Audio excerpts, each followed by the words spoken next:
Okay, Congressman, are you comfortable with using, as the governor said, deadly force on the border? So it depends on who you're dealing with. Now, realize that the cartels are using human trafficking and all this massive migration to cover up fentanyl and to cover up child trafficking to the tune of tens of thousands of children. We know that about 80% of the women that are coming up right now are being raped while they're coming up here.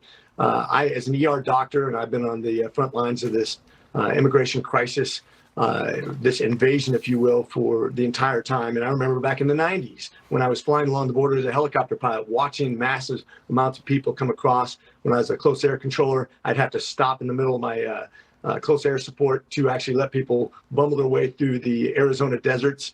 This has been going on for a very long time. We've allowed it and we've encouraged it through poor enforcement. I think this is a good policy, especially when you're dealing with armed people. We know that we've lost 1.5 million people who come across the border have been lost. We know tons of terrorists, a record number of terrorists have come across. We have to fight fire with fire when necessary. Okay, what about the other biggie, as I would call it, ending birthright citizenship? The governor doesn't want people to walk across the border pregnant, 2 days later deliver a child who becomes an American citizen. He says that's wrong. He wants to abolish that. That would line right up against the 14th Amendment to the Constitution, wouldn't it? It probably would, and we're going to have to address that in Congress. The question is, do the people want that? Right now, we have laws that encourage bad behavior. Typically, when we change laws, it's because bad behavior has been perceived based on the laws we have. And so I've been actually talking about this since the 90s myself.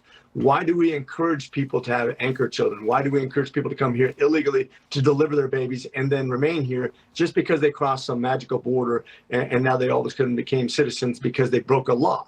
The question is, do we want to enforce our laws or not?